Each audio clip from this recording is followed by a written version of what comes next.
Assalamualaikum warahmatullahi wabarakatuh.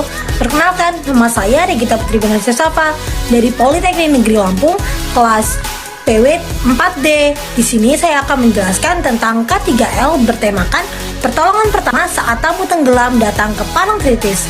Saksikan video saya ya. Halo semua. Jadi saat kita menjadi seorang guide, ada beberapa hal yang harus kita perhatikan.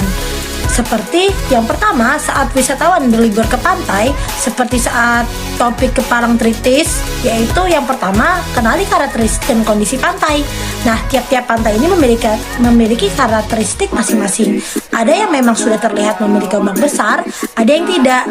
Nah, yang kedua, pahami rambu-rambu keamanan yang ada di pantai. Pastikan kamu mengenali dan mematuhi rambu-rambu keamanan yang tersedia di sekitar pantai.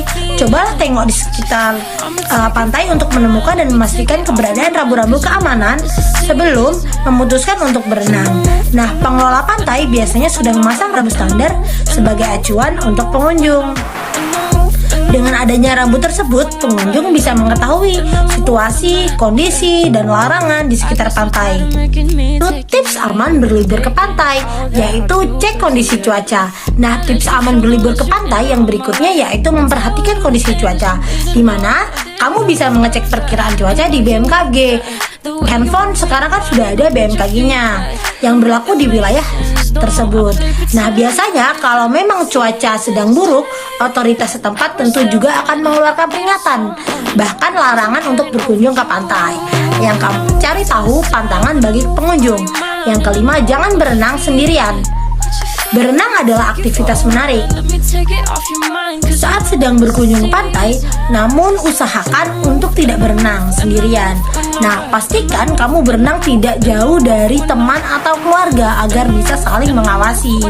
Tujuannya supaya bisa saling membantu kalau terjadi hal-hal darurat. Nah, yang keenam, jangan berenang terlalu jauh dari bibir pantai.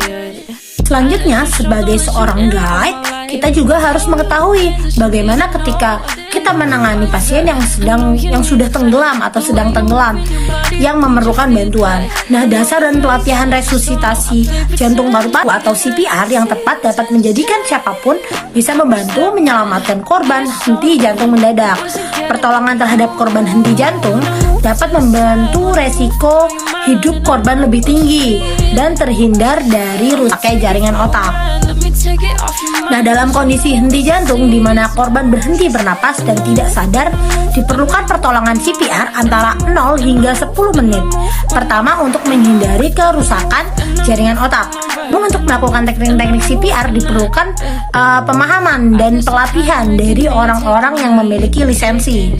Nah, ada beberapa langkah yang harus dilakukan. Seperti yang pertama, yaitu perhatikan kondisi sekitar, danger. Nah, saat melihat korban yang tidak sadarkan diri, seperti korban serangan jantung, tersambar petir, atau korban kecelakaan, penting melihat kondisi sekitar untuk memastikan keamanan untuk menolong korban. Nah, perhatikan apakah kondisi sekitar aman bagi korban, si penolong, dan orang lain yang berada di sekitar. Hal ini penting agar si penolong tidak terkena bahaya, seperti sisa arus listrik dan lainnya.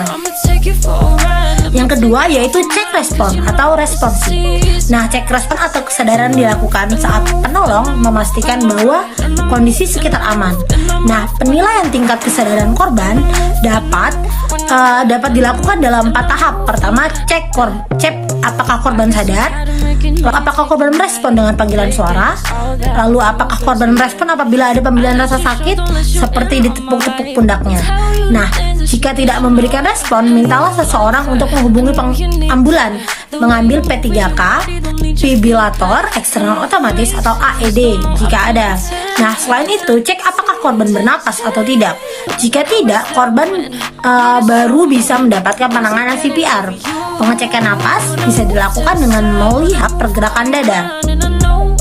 Nah, lalu yang ketiga ada kompresi dada, yaitu compression.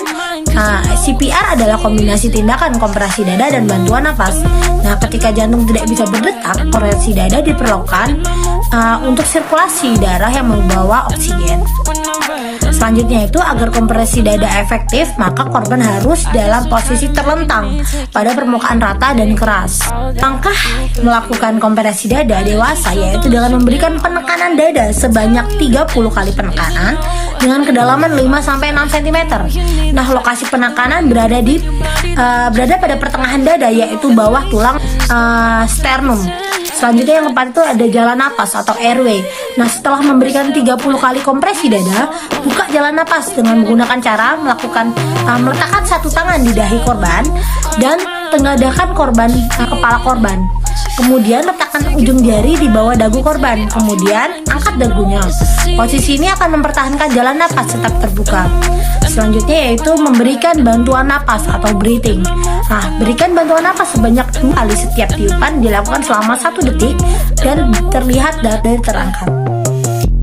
Nah, sekian tips dan cara CPR dari saya, yaitu saat kita menjadi seorang guide di destinasi wisata seperti pantai. Saksikan video saya selanjutnya. Bye bye. Wassalamualaikum warahmatullahi wabarakatuh.